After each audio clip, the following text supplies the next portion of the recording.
How are we doing, ladies and gentlemen? Welcome back to the Shaun Attwood channel. I'm Ron Swanson, and we are live with Peter McCormack from the Peter McCormack Show. And we're going to be delving into the absolute shenanigans that is everything involving the UK right now, from the French tourists to the potential digital IDs to what's been going on in the news, and of course, Peter's research and what he's been covering too. But before we do that, Peter, please introduce yourself and let us know a little bit about you. Well, hi, I'm Peter McCormack. I operate a YouTube channel called the Peter McCormack Show and Podcast. I also own a football club. I own a local football club in Bedford called Real Bedford. It's like Real Madrid, but in Right, nice. and I've got a bar and a couple other things. But no, I'm just I'm a local lad in Bedford who works very hard and is trying to contribute to making the country a little bit better. Yeah, absolutely. I think everyone needs to be putting in their 1% on what's going on right now, because it's gotten real scary. So let's go back to the start for you. Like, when did your spidey sense start tingling on this whole thing? Well, I'll give you a weird answer to it. So before it was the Pete McCormack Show, which was last September, for 8 years, I made a podcast all about Bitcoin. It was the largest show in the world. Okay, yeah. So I did 8 years of that. I used to travel to America to make the show because that's just the majority of the guests are. Sure. And the Bitcoin rabbit hole takes you down some interesting paths in that you first start learning about money. Because what Bitcoin teaches you is that money used to be gold. And then as we move to an era of banking, you would deposit your gold with the bank, and they would give you bank notes in exchange, but you could always redeem them. And so large parts of the world lived on like this gold standard for many years. And eventually the UK, the US, and most other countries came off the gold standard. And that kind of took the brakes off money printing. It allowed governments to kind of create money out of thin air, which drives inflation up. And then you start to, and when you start to look at that, you start to realize that we've had this kind of environment for decades now, which has been a transfer of wealth from the poor and middle class to the rich. So if you just go and look at a simple statistic, is that in the last 30 years, house prices have gone up about 1,500%, but real wages have gone up about 500%. So when you start to see young people are still living with their parents, one of the contributing factors is it's just getting more expensive to own a house.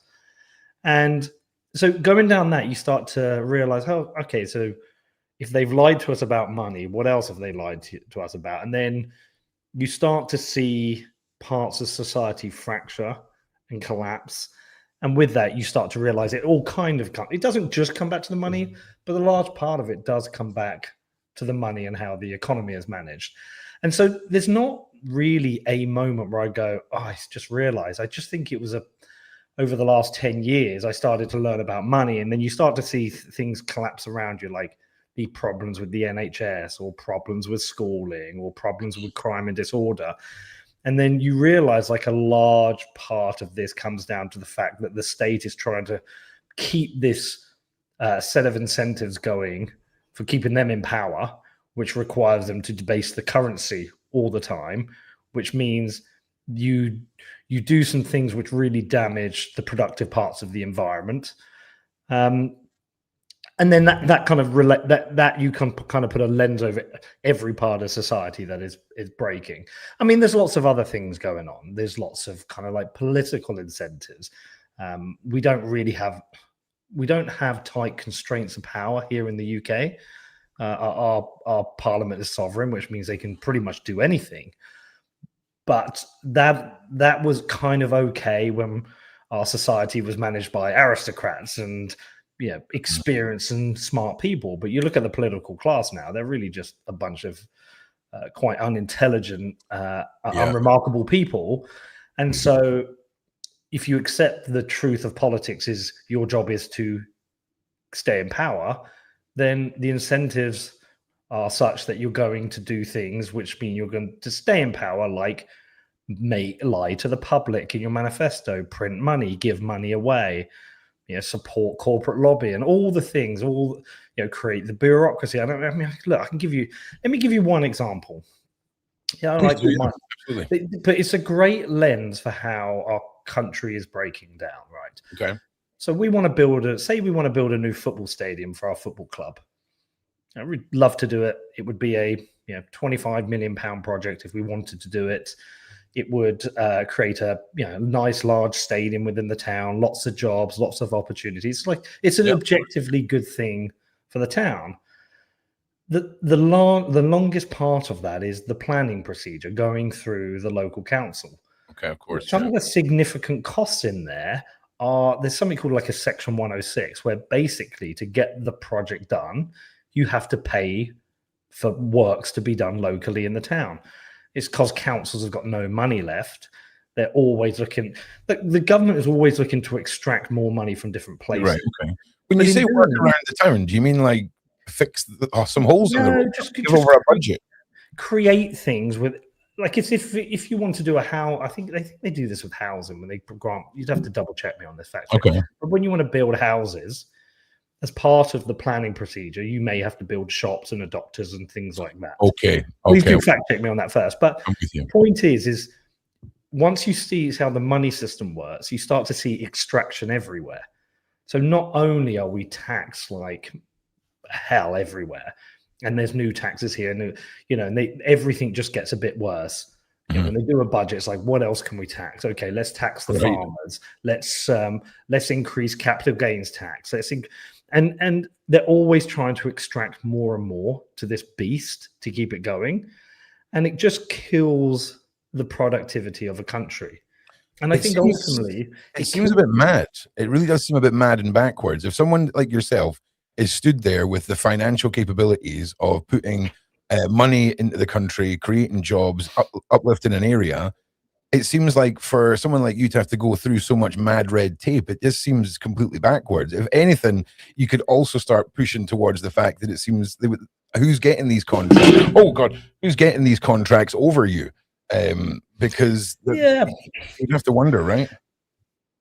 I mean, look, there's a lot of things to complain about in this country, and it's very easy to do that. And I think at the moment the country is, I would say, we're collectively a little bit depressed. I think the psyche of the country isn't great at the moment, and I think that comes down to is when you really look at it, what are the things you want out of life? Well, if you're a young person, you want to leave school, perhaps go to university, and then get a job and move out. And maybe if you're, say, a millennial, you're in the workplace, but maybe you haven't had a kid yet. You want to have a kid, and if you're maybe my age, you want to be able to look after your kids and maybe have a holiday once a year.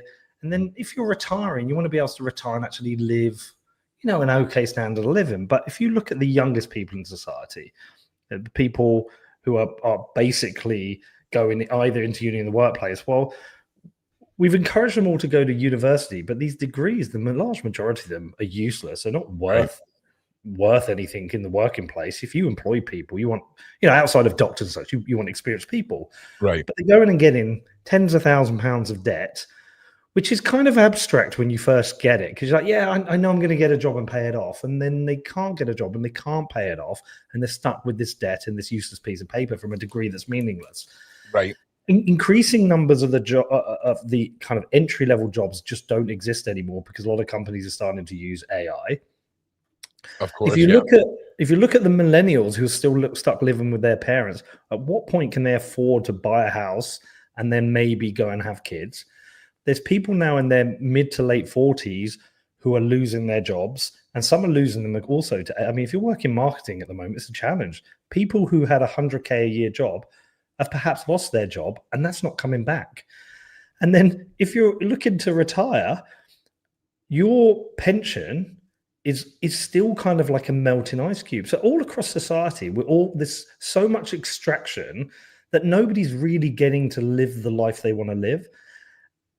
And then if you look wider than that, everything's just getting worse. What innovation have we had in air travel since Concorde? Right. How crap is the food down when you go to restaurants? And well, look at the clothes we get; they just fall apart. And so I always ask people this question. I'm like, tell me one thing that's got better in the last 30 years that the government has been involved in. It's very hard to find that. And so I think we've got to this point where I think the Western liberal democratic process is breaking down. The social contract is broken, and it's breaking down, and people don't know what to do about it. Well, I think there's a lot. I think for me, there's layers to what people pay attention to and what draws them in to what is their set of issues with what's going on in the UK right now. And certainly the lack of financing when it comes to areas that healthcare, education, all of this. But they've no problem going out and putting 12,000 people a year in prison for social media posts. The budgets seem to be going into areas that are actively working against the rights of the people. And I think this is where we're entering into a more inclusive, united mindset that something's wrong, because our free speeches are going. And it's trickling down from people like yourself who are trying to invest and rebuild the nation, or rebuild or expand on parts of the nation, and individuals who, are in the lower end of things and are really seeing now that their culture and their way of life is being destroyed. And when they talk about it, they're being put in jail. But that's only natural. It's not good. But if you look at a nation and you look at a government who is trying to do exactly what I've just said, which is retain control and stay in power, of course, they are naturally going to become more extractive. They're going to naturally offer more out to whoever they think they can convince to vote for them. But they're also going to change the laws to infringe on our freedoms, because our freedoms are a challenge to their legitimacy. The legitimacy of a government is formed by us, the people. And if we can challenge their legitimacy, well, they're going to encroach on that, whether that is digital IDs or getting rid of jury trials or arresting people for speech or creating blasphemy laws. If you just have to follow the incentives. And it's quite interesting. I've had a bit of a shift in the last week or so.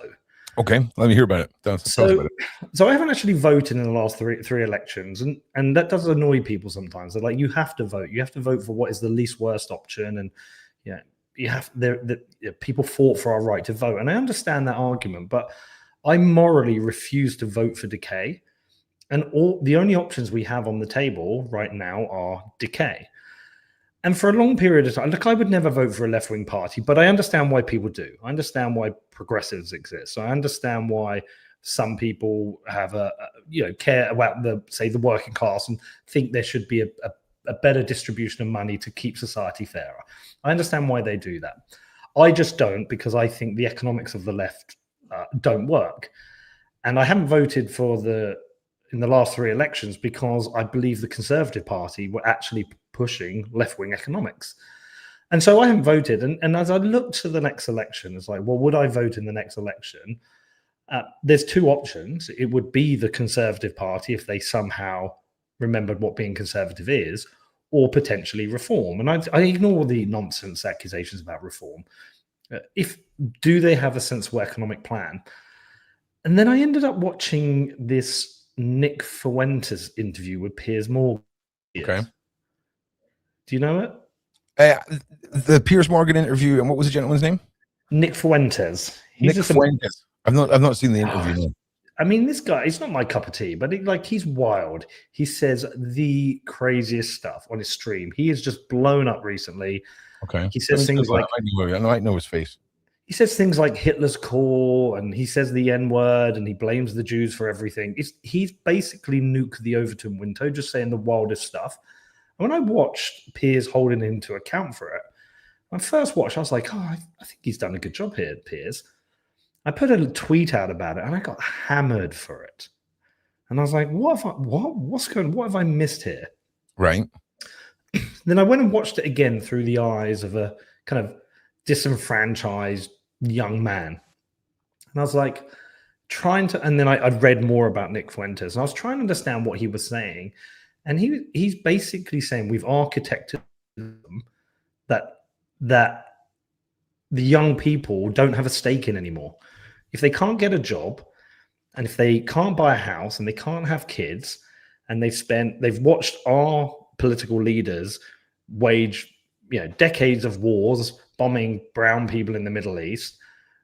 We've had to watch what's happened between Israel and in Gaza, which even with the biggest defense of Israel has the right to defend itself, we've had to see a lot of people getting blown up, kids and women, and and you've been told you're not allowed to challenge that.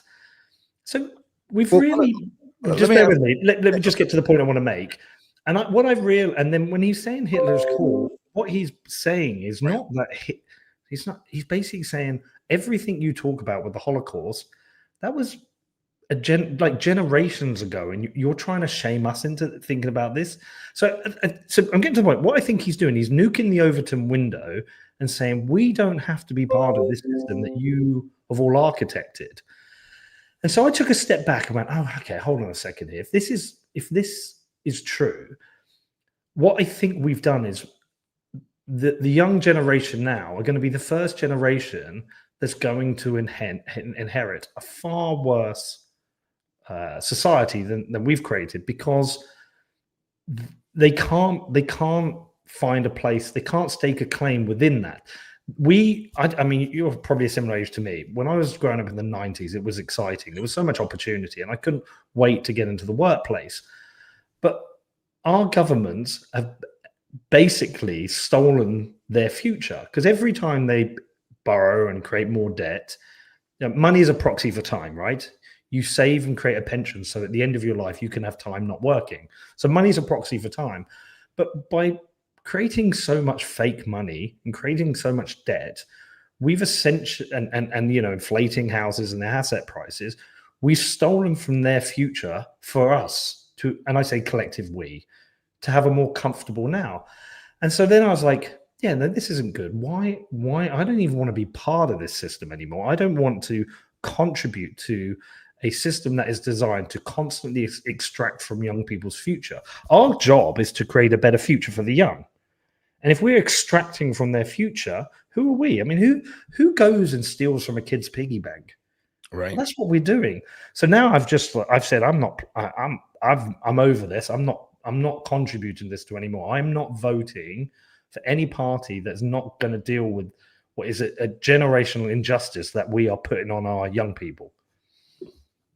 Yeah, and but here's the thing: it's almost like all of that's been swept aside to the average consumer and to the mainstream, and we're focusing on the digital IDs, the French tourists coming in. There seems to be a lot of underhanded things, like you're saying, that have been a long game that they've been playing. And where do you think this is going to go next? I mean, I'll be honest with you, Peter. I don't see anything good coming over the next 2 or 3 years. The people in the UK are this close to losing it. There's people that have never opened their mouth about anything, not understanding why their rights are being removed from them, and they're speaking out online. And I'm really worried for the next couple of years. What do you see? What do you foresee? I mean, digital IDs. Are we going to see a terror incident, and we're going to beg the government to save us from what's going on, and they're going to push through IDs to satisfy or whatever? What do you see coming? Yeah, so I think we have choices, and so what will come, or what we choose, what we choose to do about this.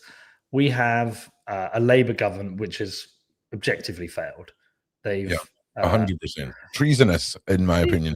Well, look, it's unsurprising when you vote in a bunch of unintelligent, unremarkable, spineless people into government, and give them the levers of power and a set of incentives for them to retain that power.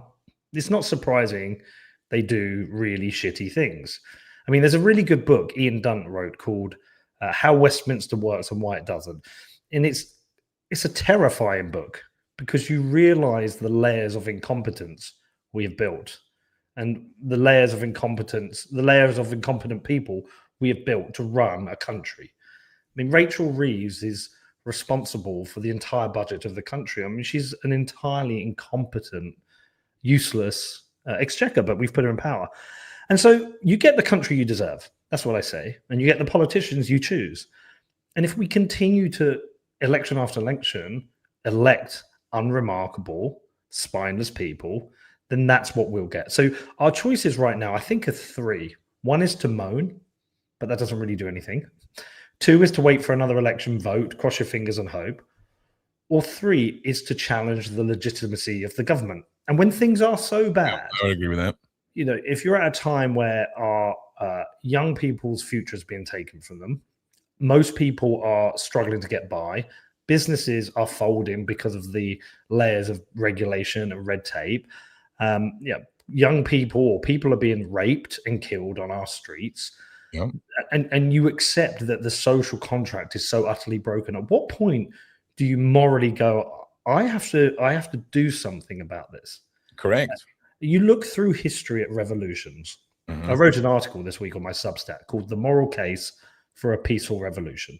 Let's hear it. Let's hear it, Peter, because it's a long story, but I've got two children. My son is the producer on my podcast, so every day when we're going in to record, we talk about this.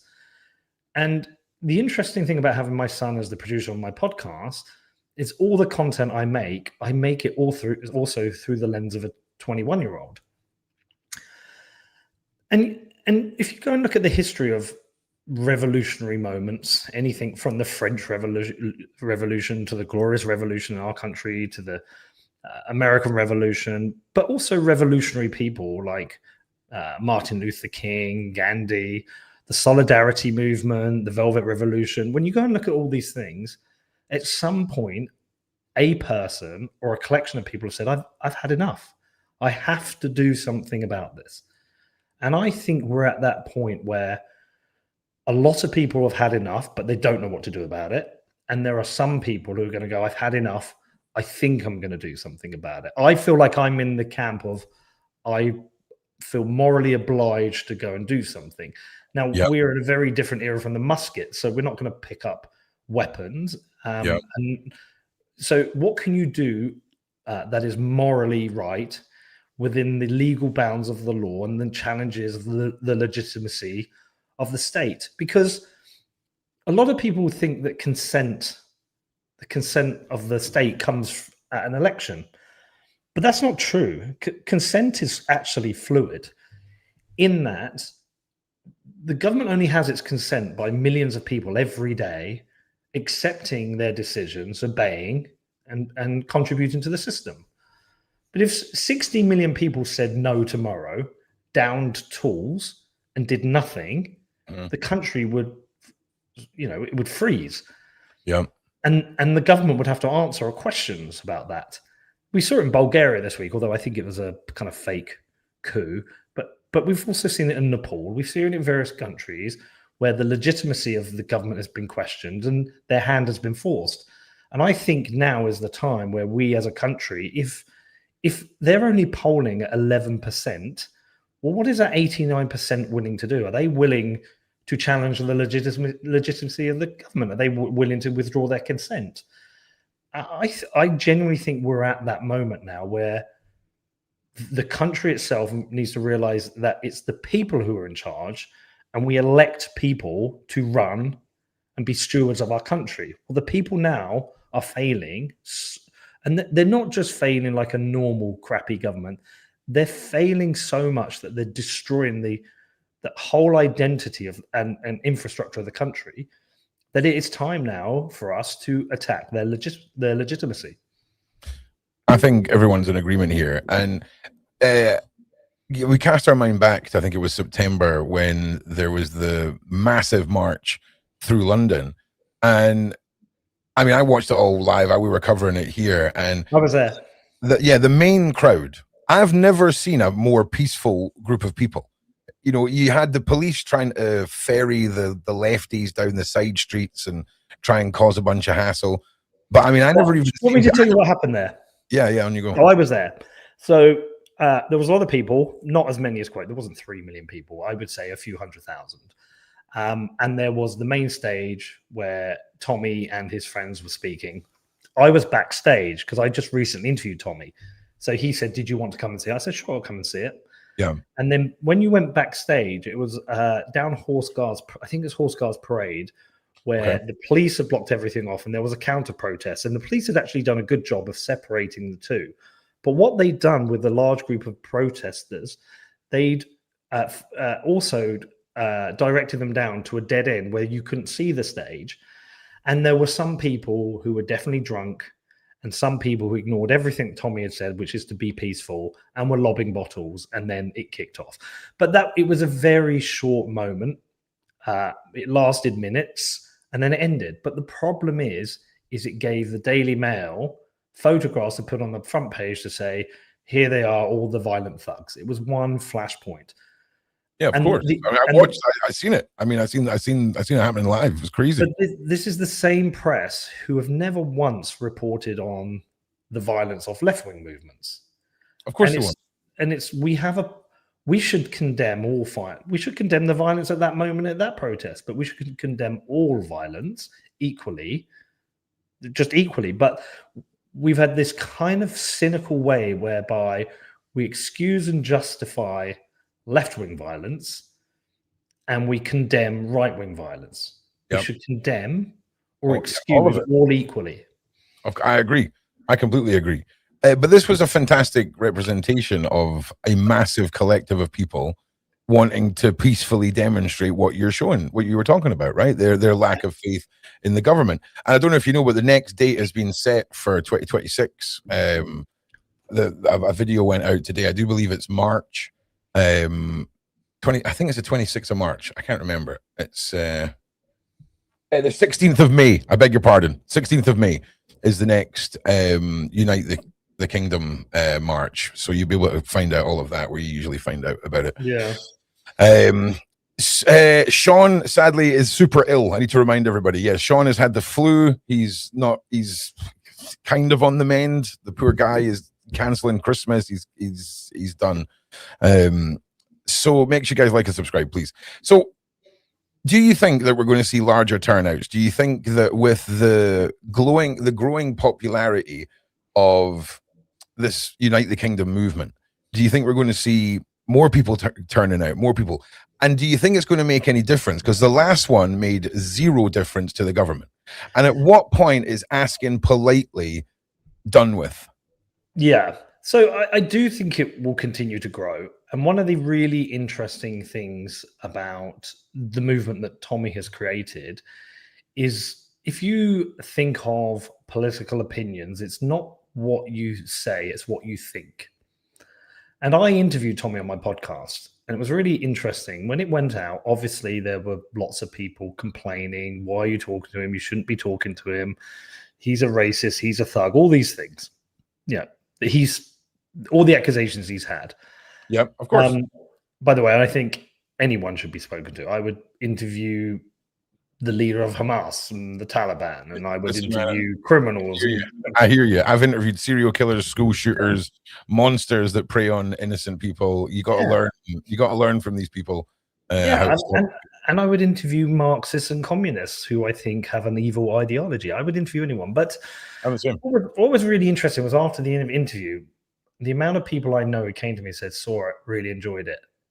And this isn't working class people, as people like to say. Yeah. This isn't knuckle draggers, as they get called. Right. Yeah. This is middle class, wealthy people. It's people across the political spectrum and across all wealth classes, because he is a voice for things that people have been concerned about, that have not been allowed to be discussed, that should be discussed.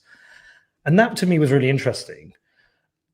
I think on its own, Unite the Kingdom is an interesting movement. But what I think is we need a wider movement across the country, which actually unites people across the left and the right. And the reason I say this, there's a lady called Grace Blakely. She's said she's a Marxist. I went on her Substack recently. I read an article. And she is complaining about all the same things that people on the right complain about, with symptoms of the problems. Things I complain about. I complain about that we have a system which extracts money from the poor and the middle class up to the rich through inflation, and she identifies billionaires as the wealth disparity as a problem, wealth inequality. She's a Marxist. I'm a free market capitalist. Our solutions are entirely different, but we're seeing the problem. And there's been a rapid movement of conservative people who've moved to start voting for reform, and old Labour voters moving to Green. And I fear that what they're going to do, they're going to spend the next 3 years arguing over everything ahead of an election, which is going to be a distraction from what the main issues are. And whoever wins that next election, they're going to struggle to make the changes that are required in this country because the machinery of government itself is broken. And so I think it's all a big distraction to actually deal with the constraints of power within government. I've started tweeting this week, and I've been saying that I withdraw my consent. I'm done, right? I'm done with this. I'm not being part of it anymore. I withdraw my consent on my own. That can't be effective. But if a collective group of millions of people agree to withdraw their consent, we can challenge the legitimacy of government. And so unite the kingdom is interesting, but what we need to really do is not just unite the kingdom with the demographic that support Tommy. It's all demographics. It's all people who are challenging the infrastructure of the state. And you go and watch Zach Polanski, or go and watch a Nick Fuentes. All these people are saying the same thing functionally, is that the state is failing us. The state has failed us, and has failed us, and continue to fail us. And it will. This is the thing. It will continue to keep failing because of the incentives, how the levers of power work, and the unconstrained power. If you go back to our constitution is essentially has never been codified, and so it's really just a set of rules that we hopefully observe as good chaps. But you can't sue the government. Judges can only provide guidance. In America, you can sue the government if they infringe the Constitution. We can't do that. So we have our government has so much power, is so unconstrained, they're all unaccountable. It's kind of nuts, really. It is nuts. And I mean, for me, when a government starts putting its own people in a secondary placement to foreign invaders, that to me is treasonous. We should be first. Resources should be coming to us first. And to watch the rights of any woman in this country, right, whether she's however she got here, okay, 85 Sharia courts, right, reported as of the end of last year across the UK. Why is there a secondary legal system, and how can that not be seen as a betrayal to its own people as well, Peter? What's your take on that? You sound like a fascist. Hey, man, I'm super right-wing Nazi Ron here. Do you know what I'm saying? But well, hey, I got a nuanced view on this. Okay. I am a second generation immigrant. My father came over from Ireland. Okay. And I'm a second generation immigrant, right? But I'm half English because of my mother. I don't functionally have an issue. I don't functionally have an issue with immigration itself. Okay. Okay. What about illegal immigration? It's not about legal migration. No one cares about the people who are going through the paperwork properly and coming over here and contributing. Did your father come here and assimilate or integrate? Oh, they integrated and assimilated. Correct. So we're not. The problem isn't those who come to integrate. Let me explain where my nuanced view comes from. So sure, I've been in a refugee camp on a border. I went out just before COVID hit. I went out to Turkey when Erdogan decided that he was going to open the floodgates to Europe because Turkey is essentially an entry point for a lot of immigration. They've got millions of people that have fled Eritreas and Iraq and Afghanistan. And I've been I kind of snuck into one of these refugee camps that was on the border of Greece and spoke to the people. And I spoke to a lot of people. Honestly, pretty much everyone I spoke to was great. They're really good people, from families, pregnant women, etc. I met a lot of people, and they were all, and it takes a while to get this nuance point across. Every single one of them, when they explained why they were trying to get to which country they're trying to get to, if I put myself in their shoes, I would do the same. So I don't call these people, I don't use the term invaders. Illegal immigration is a failure of the state, not a failure of these people. And people coming in illegally and roaming free on the streets and raping and sexually assaulting people, that's a failure of our state and a failure of that individual. It's cause and effect, Peter. It's cause and effect. Totally. And so there's two types of immigration. We have legal and illegal. The problem comes back to the function of the state and the finance of the state. Welfare that is meant to be there to help people in unfortunate circumstances, to try and lift them up when they need help. Our welfare state now is a dependency mechanism. You can be working and in poverty. You can be surviving by your wages being topped up by the government discount on energy. Correct. That's what your taxes go towards, right? And so it's not like, oh, I'm out of work, here's unemployment benefit till you get back into work. It's because we've extracted so much money upwards, we've had so much debasement of our currency over the last 30 years, we've squeezed society to the point where more and more people just cannot afford to live a normal life on their salary. I wouldn't be mass importing a culture that wants to not integrate and wants to assimilate when we have the issues that you're talking about right there. It makes no sense.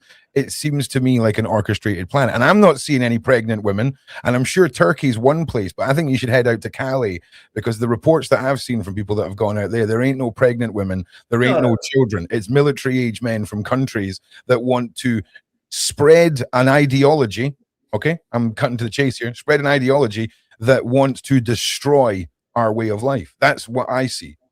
Yeah, so I mean, I understand why people think like that. Again, I can only base it based on my experience and the people I spoke to. The reason I'm directly quoting the people that have come here on the boat. This is the direct quotes. That will be quotes of some people. But I've spoken to these people. Like, the reason it's a lot of young men is they're tough and dangerous journeys. The men go first, set up, and bring their family over. A lot of people definitely want to come and they want to come to a country where there's good healthcare and there's good benefits and they're looked after. And they're like, well, I can stay here in Syria, which is collapsing, or I can head out to Europe, which has a welfare state that's going to look after me. That sounds awesome. I'm going to go do it.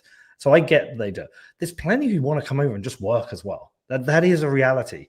My view on this is just quite simple, is that immigration can be a good thing. Create the laws which ensures the flow of people is at an acceptable level. I think we used to have net immigration of about 50,000 people. I think that's not too bad a scenario. And we bring in people who are going to make our country better. But that's the fundamental basis of legal immigration. Yeah. Right. That's it. So with that understood, it's got nothing to, it's entirely to do with this. Because if they had tried to do, in my opinion, what they're doing right now, and there was a paper trail, it would go against everything that they say they're doing. I mean, Poland took 2 million refugees from the Ukraine, women, children, because the men are fighting the war. I don't know in what world a man leaves his wife and kids in the war to go and set up anywhere, unless we're talking about countries that aren't currently under war and it's not refugee status, in which case there's a procedure to go through to get access. I just feel like our borders should be held to the same laws as, say, ASDA, right? And when ASDA closes, if I want something from ASDA and I kick my way in, I'm going jail. And this is how we need to, my mindset is the same as the Polish government, where if you try and cross this border without papers and we tell you to go back over and you don't, they shoot you.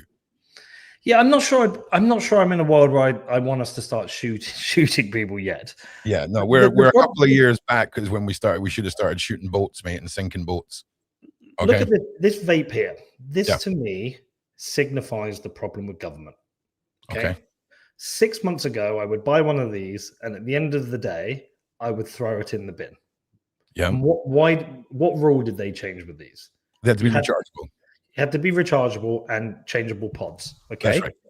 Okay. All they've done is make this now so it slips in. Yep. Slight change to the design. Yep. It still costs £5. And when I finish with it, I throw it in the bin. Yep. And so the problem you have with government is they create rules with good intentions and people find their way around them, or people find ways to exploit them. I'm with you there. There are people who legitimately want to come to our country because they are fleeing war or persecution. Yep. And as a civilized nation, we used to do a very good job of helping people. Yep. Now, what happens is people know that we do a legitimate job. So they know they just have to claim escaping war, I'm with you. Persecution, or I'm a homosexual in the country. Yep. Throw away their passport. And then what do you do with that person? So the collapse of our country, the immigration is just one of many. What do you do with that person? You send them back wherever the hell it was they came from.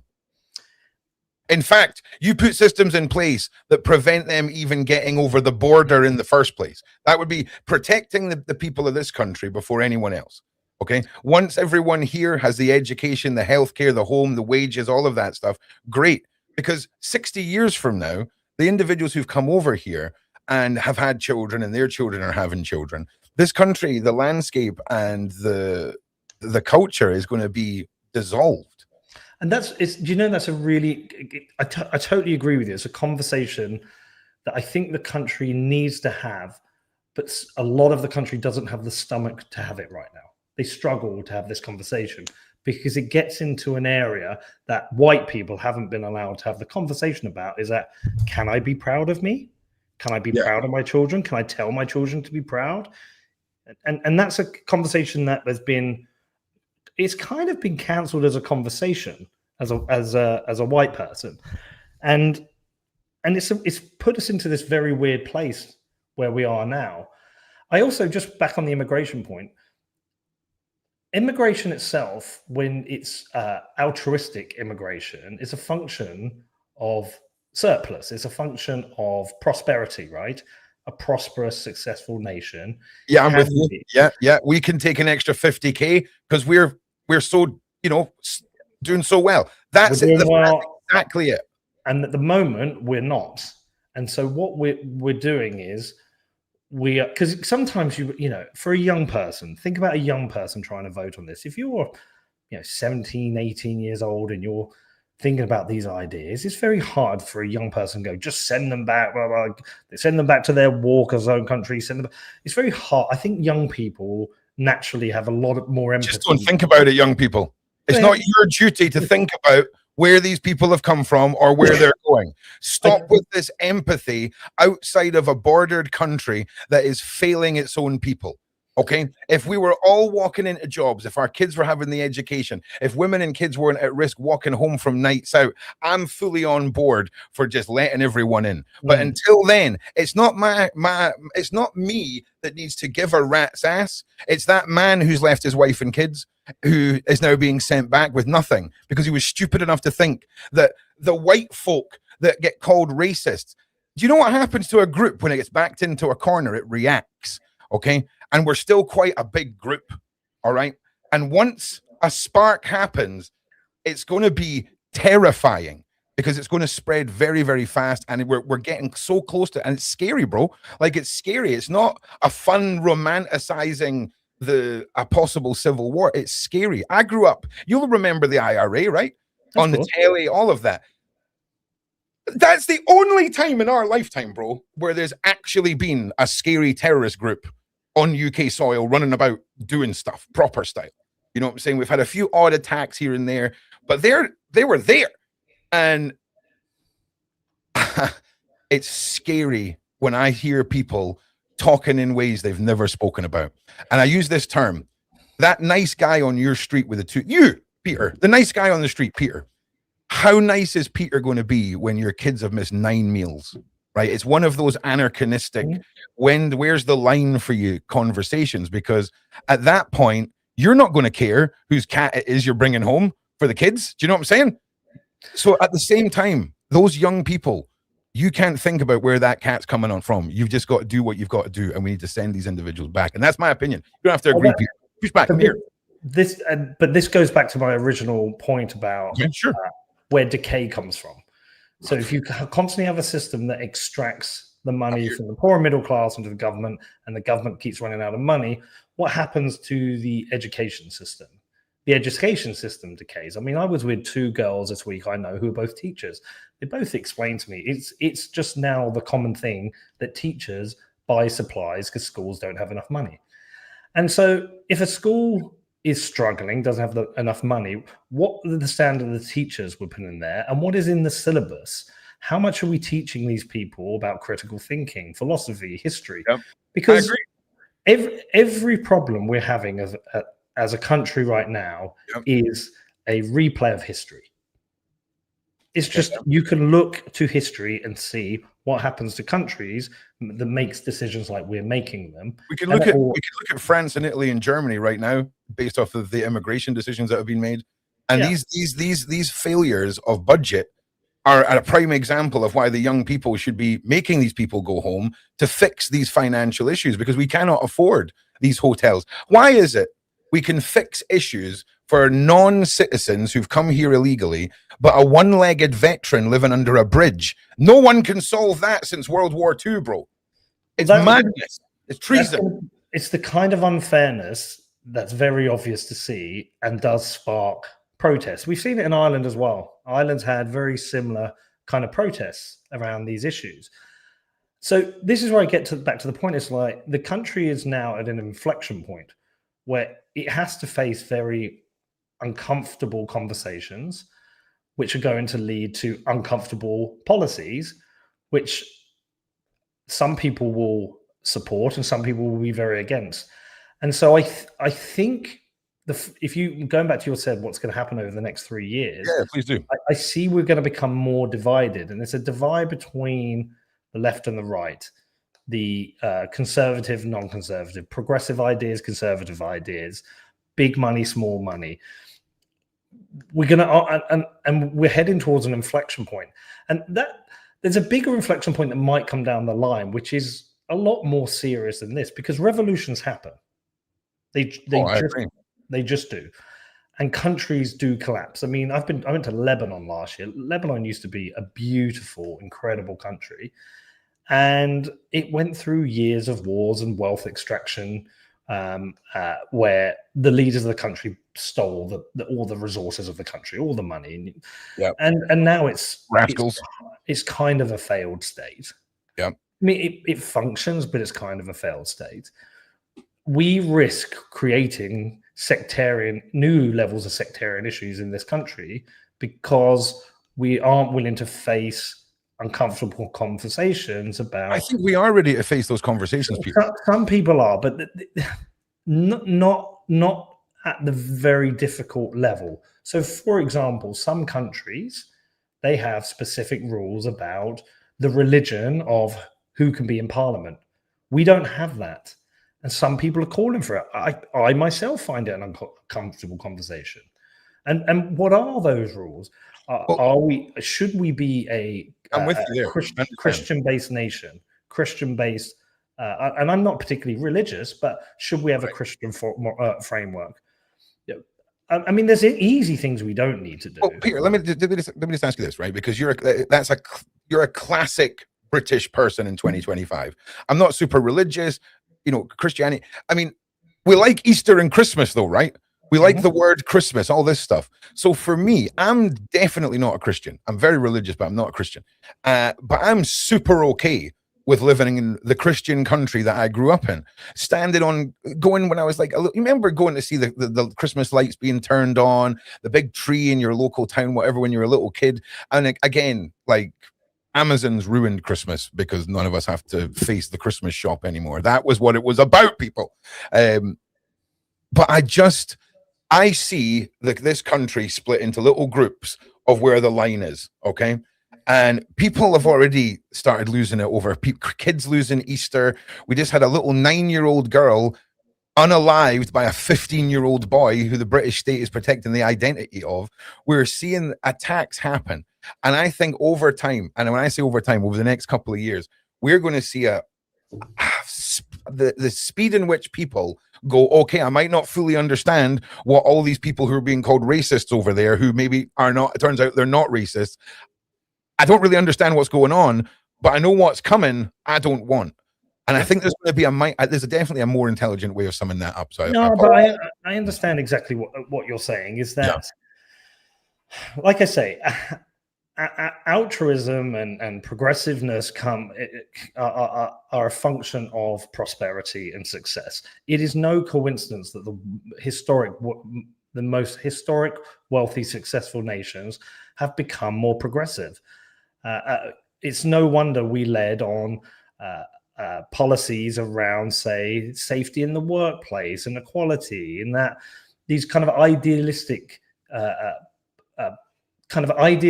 ideas for what a good, functioning, successful country is.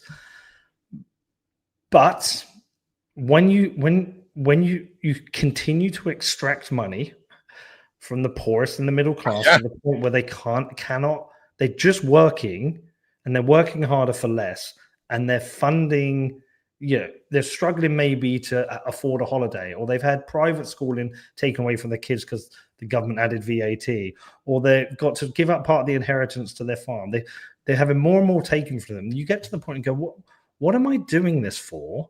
And where is this going? And what is happening to our country? And so the kind of post-war social contract is now breaking down. We had decades of growth and prosperity and amazing things happening, and it's now collapsing, and people are going, well, what is this? And you push a man far enough, he will snap, and everyone will have their red line. Everyone will have their enough is enough moment.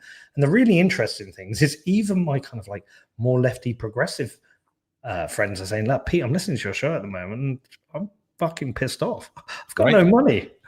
Well, I get to the middle of the month and I'm broke. It's breaking down the problems without the politics. So we can all agree there's no money, right? Yes. We can all agree women and children and their safety seems to be lacking. Okay. Look at the grooming gangs. All that. We can all agree there's something a bit wrong with how safe the country is right now. And we can all see a difference in our culture because of French tourists. I think we can all agree on that. See, once we've fixed all that, we can all go back to bashing each other's heads in because one's blue, one's red. You can all argue about it, all the rest of it. Whilst we're all doing this, by the way, the NHS have approved transitioning new drugs for children, which they're starting to test on children. Nothing suspicious about a government with a long history of child predatory activity wanting to create a generation of kids that never grow up, right? No problems could amount from a 9-year-old and a kid that's 16 years old but looks 9. Couldn't be any problems to fricking arise from that. And these are the people that are in power. And this isn't a new thing. This is decades old. Okay, we've had John Wedger expose just exactly how incompetence, exactly as you said it, Peter. Incompetence isn't because the people that pull the strings are stupid. This is by design. It's called probable deniability. Oh, well, listen, we didn't realize it was a complete and utter head that was in power. Whoopsie. And then the next individual is put in power to continue the plan. It's just sugar-coated and repackaged in a new way. Recently, Starmer is the most blatant individual in a long time. The IDs, the Child Safety Act. Do you remember the speech about the Child Safety Act? And now we've got thousands of people arrested for social media posts. Have you spent much time looking at the Swiss model of democracy, the direct? Bro, like, I find it hard looking past the edge of my garden right now. That's where I am. It's worth taking a look at. So Switzerland's a prosperous country, very successful country. Currency is so stable that it's had, I believe it's had to drop its interest rates because so many people have been buying the Swiss franc that their currency has been appreciating while other currencies are essentially dying or appreciating against other currencies. And that's a problem for their exports. But the country is very safe and works very well in that they understand what limitations of power are and should be. So their prime minister is 7 people. Okay. It's 3 sets of 2 people from 3 parties and 1 other person from another party. Okay. So the 7 of them have to come, I believe, to consensus on decisions. But they have this model, and I'll get the number slightly wrong, but if the government wants to make a law change, perhaps to the constitution, if somebody in the public's like, hold on a second, I don't think we can do that, they have to get a petition. I think it's 50,000 signatures, and it goes to referendum in the country. So, for example, if somebody wanted a policy like, I don't know, let's say we wanted to introduce blasphemy laws that only protected a single religion. Well, if somebody said, hold on a second, I don't think this is a good idea. I think this is an infringement of free speech. Okay. If they've got a petition, it could go to referendum across the country and people would vote and obviously vote it down. Similarly, if the public believe they have an idea that should be a law, I think this one you have to have 100,000 votes, but if it gets it, that goes out to be to a referendum. And what ends up happening is the government will always struggle to get through its shitty things because the public is wise and the public will vote against it. So Switzerland is a lot more stable. Also, to become a citizen of Switzerland, you have to live there for 10 years. I think you have to live in a canton for 10 years. And I think you have to then be interviewed and prove your worth to be a citizen of Switzerland. And look how successful the country is. Well, I mean, up until doing is working. Up until 5 days ago, anyway, when migration was completely frozen across Switzerland, they are looking at a Brexit-style showdown with Brussels, and it looks like they've had enough. Okay, of individuals. I don't know what this is. Tell me about this. I would love to tell you more, but sadly, I'm not. I don't. I'll show you. It's on here. Okay. It's. Oh, I want me to give an email address. Hang on a second. I will. We will breach the barriers here. Give me 1 second.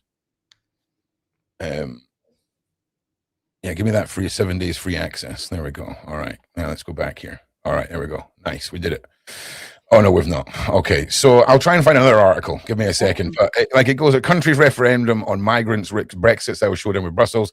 Swiss plan to freeze migration of population as it hits 10 million. And then it goes on to talk about something down here, but I'll try and find another.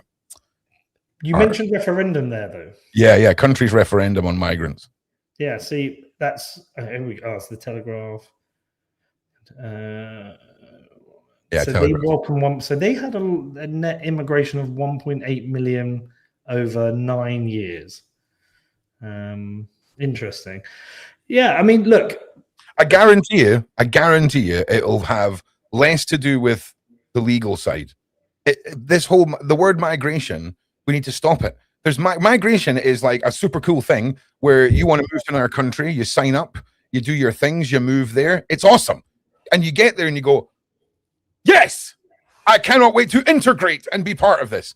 We're talking about something completely different here. There's the two things have nothing in common.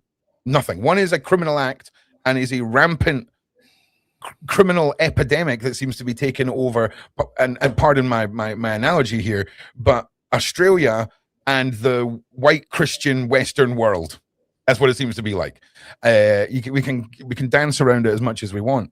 We can look at psyops and, conspiracy theories. I'm interested in the young girls and women of my country being safe. I'm interested in 60 years from now, it not being okay for a 12-year-old to get married. Okay, that's what I'm scared about. And it's all coming from one ideology, one insane, thousands of years out of date, mad ideology. And I don't understand how, again, I circle us back to treason, how anyone could integrate that into British culture. It doesn't make any sense. Don't get me wrong, I've got a lot of friends who are from the same religious book, but are definitely nothing like the extreme version of that ideology and that faith. And we've got a serious problem here with military-age men who want to cause us harm coming here. And that's what I'm seeing. That's Ron's reporting from the streets. That's what I've seen. That's what I've been told by people. And this isn't just a favoritism. What's your fear? What's your end goal fear? 100 years from now, this country is woken up at 5 a.m. every morning to a call to prayer. The young girls have to cover up when they go to school, and then as soon as they hit their first period, they're married off to be one of maybe 3 or 4 wives who, as long as they behave themselves, won't have their asses beaten on a daily basis. And if you're a young boy as well, by the way, don't worry, we've got some spaces for you too, with the glorious dancing boys. Okay, so there's ways for you to have your childhood destroyed as well.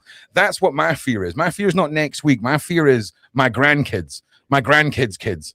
That's what I'm fearing for. We are the wet wipe chapter of the human tale in the UK. Not our granddads wouldn't be standing for any of this crap. So where's the line? Where is your line? Is it 12-year-old wives? I'm not you. I'm not staring at you, Peter. Sorry, I beg your pardon. This is the generalistic tone. Where's your line? Because my line is a dot currently, and things need to happen. And like I say, I'm getting Christmas and New Year's out of the way, and then 2026 we'll brainstorm.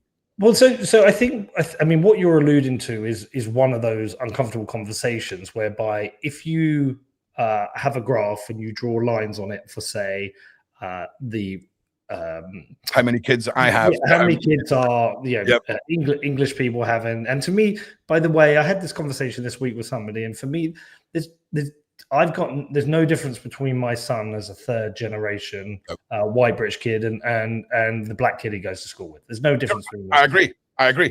But if you draw, I think the issue comes more with religion, because there are quite big clashes around religion, because religion can significantly change the shape of a nation.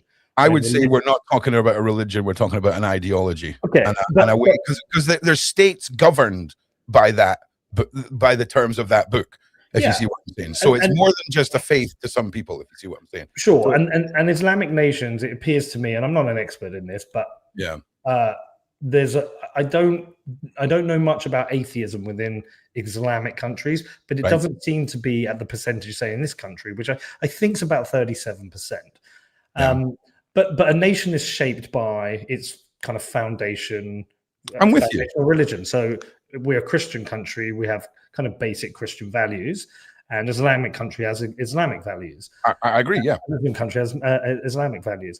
And so what you're basically alluding to is, if you look at the reproductive rate of like British either Christians or atheists, and then the reproduction and immigration rates of people who are coming from Islamic countries, Muslims, you eventually get a point where there's a flip, and a majority can become Muslim, and that could then affect how voting works. Because it's happened already around the world. It's happening. So we're starting to see it regionally, where there's enough people, they'll vote locally in their council elections or MPs for someone of that religion. And if you extrapolate that out, you could get to a point where maybe becomes the maybe Islamic Party or a dominant, and they start to dictate the rules of Parliament. And so that is a legitimate fear, but a conversation.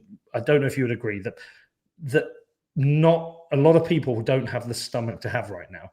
You wouldn't see Keir Starmer debating this, and you won't see Angela Rayner, and you won't see a lot of MPs, because it's an uncomfortable conversation. We need new MPs. But yeah, well, I think it's an uncomfortable one, because we've got this historic period of any kind of conversation around religion and color makes you a racist. Yeah, well, I'm not part of that. Yeah, I'm not part of that. Yeah, but I think the other reason it becomes very uncomfortable is, well, what are the answers? So how do you answer this? Like, I'm actually like certain things quite liberal, but if this is your fear, policy wise, what do you do about it? Pack them up and you send them back where they came from. I know that sounds brutal. The illegal individuals, the criminals who are criminally breaking and entering into this country. Well, that bit's easy. I think it's if you have the right party, and the country would have the stomach to accept stricter border controls. If there are people who've committed a crime and they're in our jails, that they should be deported. They're not unreasonable requests. I don't have an issue with that. And I just want to say, I'm talking solely about illegal individuals who've entered here, not women and kids. I'm quite happy, right, for the women and kids who fled war-torn places. No problem. Military-age men with Instagram accounts that show 4x4s, money, substances, and handguns, which is pretty wild, by the way. Yeah. And I'm quoting here: Islam will dominate the world. It's those mindset individuals that are the worrying factor. And they're legitimate things to be worried about. I've seen debates, or those kind of like street debates where, Of course, yeah. Where people have been challenged on this, and they said our job is to spread Islam around the world. Like, I understand that, but so what do you do about it as a country? How do you get to the point where it's socially acceptable now to be kind of British and promoting British values? I mean, it obviously is. You can, I can. Crazy though. It's crazy we've got that in our heads, though, right? You don't think it's crazy? It's a function of time, and we've had this kind of white guilt that we've had to live with for a long time. We overcorrected, and now we're correcting back. But what does this mean? How do we establish the country to a place where it goes back to these are British values? What even are those British values? I mean, I was raised a Catholic, but I didn't go to church. I'm not a practicing Christian anyway. Of course. I'm very okay with us being a Christian nation, a nation based on Christian morals and Christian values. I think the Ten Commandments are a pretty good set of rules for guiding life. And so, if you're going to do that, do you start to because one of the most difficult conversations would be one that says certain religions are excluded from holding office. Well, you see, again, I'm not interested in the religion side. Religion is something that should be protected in the UK, and we shouldn't fear that some mad Keir Starmer's put a woman in any position within MI5 that we should be concerned about. That's the problem, is these individuals, we can see their tweets from 5 and 6 years ago, bro. We can see that they've preached for a cause that's inserting itself into this country. We can see the paths of this 100-year plan that have been so intricately laid out. I have never seen, and I'm sorry, I don't understand what any religion other than the Christian religion in this country has got to do with anything, unless it's a racial attack or someone's burning down a place of worship. We shouldn't be having Sharia laws. There shouldn't be areas down in England where people are too scared to walk their dogs because certain faiths or certain mindsets don't like it. I shouldn't have said faiths. Certain ideologies don't like it. Integration is all that matters. And this set of commandments should be women and children of this country should be safer than any other women and children in the entire world, okay, because we should be doing the best job. Our education should be amazing. Our healthcare should be amazing. Our streets should be super awesome, super safe, okay? But this all comes back to my original point, is if you look at... Funding, right? If you go back to the wealth extraction, I get this is why everything's got worse. Why haven't we built more prison places? Well, listen, that's a whole other thing, because rehabilitation and the prison system doesn't work either. We're just creating more criminals. We're better trained criminals. Although Bukele in El Salvador had a pretty good solution to their high murder rate, is he arrested all the criminals. It went from the highest murder rate in the world, I think, per capita, to the safest country in the Western Hemisphere. So I think we have to be tougher on crime, better at rehabilitation. But where's money? Why is there no money to rehabilitate? Because we're funding an invasion from France and then giving them all cash and phones and that, bro. And why is there not enough bobbies on the street? Again. Oh, well, there's two reasons. Influencer culture. We're screwed. Kids ain't going to be, because you know how few kids now are like, hey, I want to be a policeman on what, 30K a year, when by 18 kids are freaking getting close to being millionaires and all this stuff. That's a very rare scenario. There's a lot of kids out there who just aren't working or can't get work and will end up in the police force. But that's a terrible way to populate a police force, through the dregs. That ain't the way. That's not necessarily the dregs. This could be young people who've gone to university and the industry they went to train for now is being eviscerated by AI taking jobs. Well, is that just incompetence inspired by the governments that are running them by making a decision about a useless piece of paper? Well, but I think that goes back to the Blair government, who, understandably, as a left-wing party, wanted more working class people to go to university. And I get why they did that, but they devalued the degree. Correct.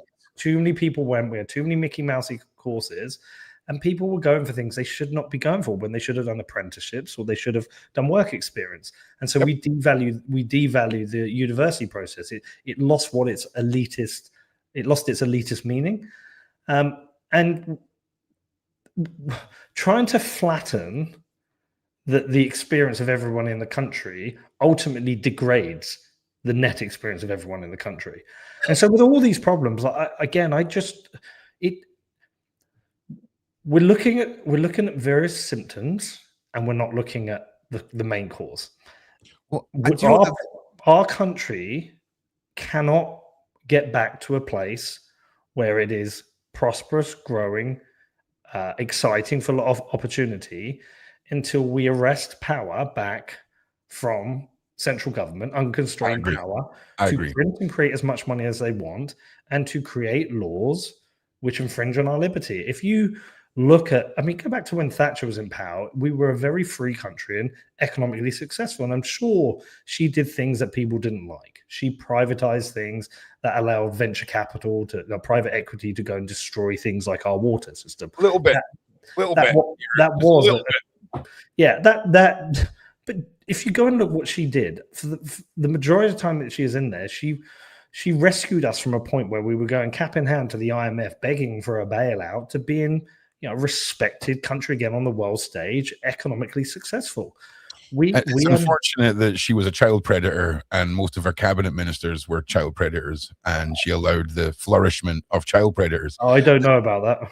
Oh, I can listen. Me and John Wedger have done a series that starts in 1950 right up to now, linking policemen from the 50s who became judges in the 60s, who let off individuals who became politicians in the 70s, and it's all rubbing back. It's mad. It's all there. You don't have to take my word for it, trust me. But with all this stuff I'm saying, I think the point I'm trying to get back to is, we are not going to vote our way out of these problems until we fix the machinery of government. That's it. Do you think it's like a rubbish football team? It's like Manchester United ever since Alex Ferguson has stood down, has tried to fix the problem of their results with a new manager all the time, but they've not fixed the infrastructure of the football club, which is a great analogy for this, where it was the Glazers came in, took on loads of debt to buy the club, and extracted all the value out and decayed what that is as a club. And until they're gone, that's never going to be repaired. And so we have no way of voting. That's all I'm going to talk about is you cannot vote your way out of it. Let me ask you this, because you seem like the right person to ask this. Can you name me a revolution that happened through conversation and voting? Well, so are you talking about peaceful revolutions? I'm talking about the complete change of a nation because the people stood up and went, "Hey, government, we want to change absolutely everything and have a revolution. Are you okay with that?" They've went, "Sure, make sure you vote," and it's happened. Because I agree with you. We need to get rid of the government. We need to get rid of this government, but they need. I'm confused by the question, but what I will say is the Velvet Revolution in Czechoslovakia. Okay. It's very interesting. They didn't want to be communists anymore. Okay. And it was an entirely peaceful revolution.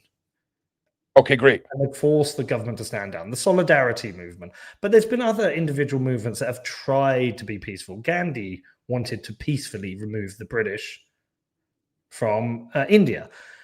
And you could say, right, I'm going to do a violent revolution in this country. No. I was genuinely asking you. No. But I'm saying that we're at a time where I think that we have to be strategic about these things, right? I mean, I've created a website for this. I put it live this morning. It's called you should look this up. I no longer consent.com. Okay. And it's very simple. 3 questions. Do you think this country is heading in the wrong direction? Do you think this current government can fix it? And do you think we can vote our way out of this? And if you answer no to all three, if you do nothing, you are accepting decline. You're on that hamster wheel trying to beat the hurdle rate of inflation, which, by the way, when they quote 3.2, it's near 7% when you include housing and everything else. Can you beat 7% inflation every year? Are you getting 7% wage growth every year? Of course you're not. Nobody is. So it's a system of decline, of decay, unless you are one of the richest and you earn so much money or you own the assets. So if you accept no to all of those things, if you fully understand how it works, that the Green Party certainly won't fix it because they're going to increase the size of the state. And I think reform, for all their good ideas with regard to the economy, I think they'll struggle to fix it. Then we have a structural issue. And the only way to fix the structural issue is a peaceful revolution strategically, where what we really need is everyone in the country to be saying the country no longer works. Correct. Everyone in every conversation needs to be saying the country no longer works. Once everybody has agreed, we've reached consensus, the country doesn't work, everything is crumbling and everything's getting worse. Do we want to accept this or not? If we don't want to accept it, then we need to mobilize mass, legal, non-violent, non-compliance.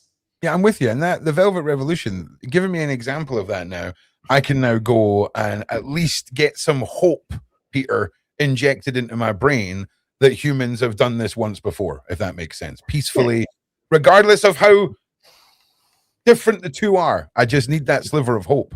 Because the reason this is important is I think the immigration thing is going to be a political football for I don't know, for the rest of this government and then probably into the next government. And if we keep arguing about these kind of niche individual points, which are important, we're missing the foundational point, is that we have no limitations on power with our government. We have no accountability. We don't know who, when we vote for politicians, we don't actually know the people in the civil service who are making the decisions and their intentions. And so we need a government that has constrained power and accountability. People need to face consequences for failure. None of this exists. I agree. And so we need to kind of step way back, take a much higher view, send that drone up and look down and go, yeah, we can argue about immigration. If, by the way, let me tell you this. Okay. If we had no immigration, like if we had back to kind of Blair levels of £3,000 a year, do you think right now the country would be fine? Well, you broke up just as you were making. So say we didn't have an immigration problem. Say it's £50,000 a year net immigration. People are assimilating. Yep. Do you think everything in this country would be fine? Absolutely. As far as the problems I see from illegal immigration, yes. But there would still be problems. It wouldn't be a perfect country, but the eradication of our culture wouldn't be happening to the extent it is. Sure, which is an important point. But I still think we would be having political fights, left and right, because we are impoverishing our nation. A million billion percent. A million billion percent. I completely agree. I think the most important thing we have to do is stop impoverishing our nation, have limitations on power. I agree. Restore and create a proper democratic process, which has responsibility and accountability. Sure. And allows the public to have a considerable say in how this country is run. Sure. But that would work for the next 30 or 40 years in the current illegal immigration system, because we'd be an Islamic state within the next 100 years. Yeah. Well, you probably wouldn't be living here and I wouldn't be living here. Well, listen, I'm not interested. I am very much it's not anything I can do in my lifetime to prevent the insanity of what could be coming. I'm down for, and peaceful protest, peaceful resolutions, all of that. But all I'm hearing from people is our culture's going, money's being spent on people when it should be spent on our own people. And it's very simple. It's the first time really that the major political issues are staring people in the face. And I think that's why we're seeing such a big movement. And of course, the freedom of speech stuff, Peter. We never really touched on that too massively, but the silence of individuals. And it's the removal of jury trials. It's the digital IDs. Yep. This is all from the authoritarian playbook, Of course. and it's being slipped in through being essentially a managerial administrative state. It's not. They're just slipping more and more infringements on our civil liberties, but they have to. They have to, because they have to retain control of the beast. This is essentially them pulling up the draw. When they say you can't say these words, they're pulling up the drawbridge. When they bring blasphemy laws, they're bringing up the drawbridge because they know the people are coming for them. They're very scared. Good way of putting it, Peter. It's a really good way of putting it. I ratioed Keir Starmer a couple of days. Hell yeah! So how we do it, boys. How we do it. I got 2 in the last couple of days. It's so funny. I was teaching my daughter about the importance of free speech. And ratioing. Don't forget about the importance of ratioing too. Okay, it's up there with freedom of speech. What did I say to him? Hold on, I'm just trying to dig out the that's all right. So he tweeted out, "I want my daughter to grow up in a Britain where she feels safe in school, online, and in relationships. Every young girl deserves that, and every young boy should be protected." Blah blah blah. And so he's had 4,500 likes, and I just replied, "Your party blocked the inquiries into rape gangs, and it's 12." Right. So he's been ratioed, and I ratioed him yesterday. I questioned whether he was retarded because he's talked about saving 500 jobs at Grangemouth when we've lost 168,000 jobs in the sector. And this is the beauty of free speech, in that I haven't actually crossed one of their free speech laws. But when does this cross a free speech law? When do I get a knock at the door, say, yeah, you're a bit of a threat? And so a state that has to try and protect itself, that's increasingly losing control of the finances, lost control of the borders, lost control of the police, lost control of the education system, is losing control of the people. I mean, well, luckily for you, you were criticizing another white dude. If you'd mentioned the ethnicity of those gangs, I could have gone to jail. They'd be coming and knocking. They'd be coming and knocking, Peter. But that is a government that is basically trying to survive, and so of course they're coming after our civil liberties, because our civil liberties are a threat to them. And we as a nation have not had a strong enough culture of freedom in our country and of defending these civil liberties. This is why it happened. So again, if you go back to when I talked about, let me bring up my website. I no longer consent. I don't talk about policy in here at all, because I don't want to split the left v right. I've said the minimum requirements are executive and regulatory power must be meaningfully constrained. Executives must expire automatically. Senior failure must carry personal consequence. Major rule breaking must return to parliamentary scrutiny. This is back to the money. The long-term growth of the state must be capped relative to the economy, and power must be genuinely decentralized, not merely deregulated. These are all I'm asking for is constraint on power, constraint on the public purse, accountability, which seems absolutely crazy, and the idea that we can govern ourselves, we can trust the public to govern itself a bit more. That's what a free nation does. And so none of this shit would get through. Digital IDs, Georgia, none of this shit would get through with constraints on power, but we don't have those constraints on power. Yeah, and sadly, I believe that a government could be in place where the majority of the lower end local government decision making could just be done with a freaking Twitter poll and everyone just votes on a daily basis. Things need to speed up. Okay, it's the age old. They're still stamping stuff and using those sheets of paper with the 5 sheets of paper on them, Peter. Do you know what I'm saying? That's going to go to floor 7. That's going to go to Jameson on floor 8. Like, it's bonkers. Like, we actually need the real conversation is us all sitting down and going, this is a bit out of date now. We really need to just redo everything. That's the fantasy world, right? Where we can all collectively agree on stuff.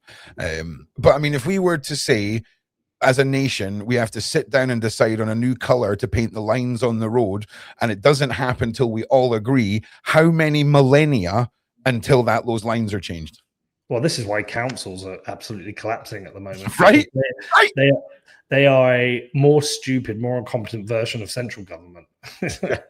So yeah, we need to remember these aren't the best people. We need to give them We need to build strong guardrails around the decisions they make, so the country can actually function. Because the country or just replace them with a Twitter poll. Honestly, lower end government, just replace it with a Twitter poll. Do you know what? There was a little town, I think, in Greece or Spain, I can't remember which one, and they done this. They replaced all local government with Twitter voting and Twitter accounts for the local government.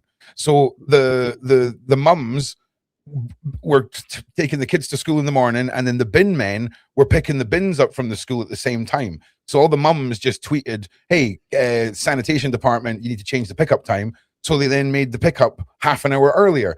Happened in like a 30-hour period. Like that's what we should be doing. I'm not talking about laws. I'm not talking about crazy stuff like anything like that. But like when bins are collected and like stuff that takes weeks on tens of thousands of money just because of the systems, we can do away with all that. We don't need you guys anymore. We've basically got Twitter polls. We can figure that out. But it's keeping, because what I'm sure you'll agree, the more layers of incompetent local madness, the more protected the head of the snake is. If there's only like 4 or 5 people really, right? Like a guy for Scotland, guy for England, guy for Wales, and then they all report back to one guy who's been elected. That's not many people sitting around making decisions. And I oddly feel better with that, when I can count on my hand how many people are accountable for all of this. We all know where they're sleeping and living, and we can sort of get a bit like ranty on with our little, not pitchforks, but certainly the wee torch things, the wee flame things, LED versions, where we can get a bit like that, because that's how it should be. The government should go, I tell you what, how about this? We vote every year on the worst politician, and then they're drowned at sea. Right? And then we'll see how quickly everyone does a great job. Okay? Because I guarantee you within the first year, everyone pulls their socks up. Okay? No one wants to be freaking cement wellies. That guy, metaphorically speaking. That's a bit extreme, but you get my analogy. Maybe not. Maybe just send them to live on an island. Like, that's what we'll do. We're not going to drown them anymore, Peter. We're going to get one of those weird little islands in Orkney, okay? And we send one a year to the island. Okay, not that island, a different island. Okay, and everyone will pull their socks up, mate. See if that was the case. The worst politician, as voted by the country every year, got sent to the Orkney Island where there's just snow and grey and sheep. The country's fixed overnight. It's fixed overnight. Well, I mean, the one thing I would do is if a government cannot balance its books, if it has to borrow. That any amount of borrowing in debt has to go to a referendum, and we choose to say no. And if they can't balance the books, they can be. We have to have another general election. But I mean, that I may be simplifying something. No, I think that's a great. No, but let's keep it simple. If your books don't balance, we pick a new dude. Simple. But generally speaking, I think more people need to look at the money. And I say this as a free market capitalist. I'm not a Marxist, but the extraction of money is a continual trickle upwards to the riches through asset inflation. Wages don't keep up, and we're squeezing the nation into poverty. And if we do not fix that, things will only get worse. You can end immigration. The exact same thing will be happening, and that's a really listen. I totally agree. Okay, I do totally agree with you on it's not this is what I'm ranting about isn't the entirety of the problem. That is the steaming pile of insert here that is the government and the entire system. Let's be honest, because you've talked about the incompetence within the political system. Wedger's talked about the same incompetence throughout the underfunded child sectors of the police force. We hear all the time or you read about it all the time from NHS staff and what they're all going through. It's not a good time. It's not a good time. Peaceful resolution is what we want, of course. And hopefully we all get our acts together over the next few years. But Peter, what have you got coming up? What's next on your agenda, sir? Christmas, man. Have a little break. Yeah. Have a little break over Christmas. I'm reading a lot at the moment. I'm going to be, I recommend most people should go and read a couple of books. They should read The Law by Bastiat. They should read Hayek's The Road to Serfdom and Rothbard's Anatomy of the State. They're 3 really good books. But I'm reading a lot, and I'm reading a lot of history, and I'm writing a lot on my Substack, the Peter McCormack Substack, just trying to crystallize kind of ideas around the failure of the state and how things can be improved. I also spend a lot of time thinking about AI, both the good and the bad case scenario. Yeah, I'm the same. I am the same. And I'm enjoying writing, and I'm trying to encourage people not to consent to government, and that mass non-compliance is required. So that's what I'm focused on. The term "I no longer consent" is fantastic because, and again, this is going to sound like a simpleton statement. We all understand the importance of consent, and the government have drilled it into us that if we do not consent, we should speak out. I think it's a great way of pushing a little bit of change there with that. Last thing I'm going to say, right, is I'll be seeing you in February, sir, because this place... Do you know what you should do? You should come in March. In March, I hold a conference in Bedford. It's called Cheat Code. It's mainly about Bitcoin and other technologies, because I think the great thing about Bitcoin, it doesn't matter what you actually think of it as a technology, but when you learn about it, you learn how the financial system works, and you learn how you're being screwed.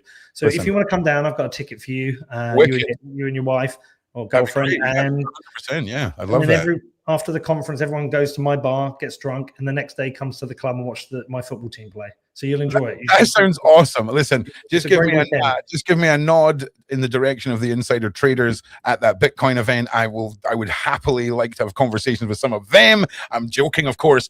And listen, I'll see you all guys on the next one. Make sure that you follow Peter. All his links are in the description. If you're in wherever the heck, Bedford, Friday and Saturday nights, the auction room, this place looks sick. Right, it really does look sick. We were talking about it beforehand. It really, really is. And it's all right. It's all right. Listen, we spent kind of an hour and a half about serious stuff. We can talk for a couple of minutes about how awesome your freaking bar is. Do you know what I'm saying? Do you know what I'm saying? It's okay. It's okay. So yeah, March it is, and look forward to it. And thank you so much for your time, Peter. It's been fantastic having you here and hearing your views. So thank you so much. For you guys at home, thank you for watching, like, subscribe, all that good stuff. To the mod team, and of course everyone at the Shaun Attwood channel, thank you so much for being here. I will see you guys tomorrow night. We're delving back into the Joe Burnett Ramsey case, and there's a whole bunch of other shows coming. So I'm Shaun apologizes that he's got the lurgy. So thank you all. We'll see you soon, and Merry Christmas to you all.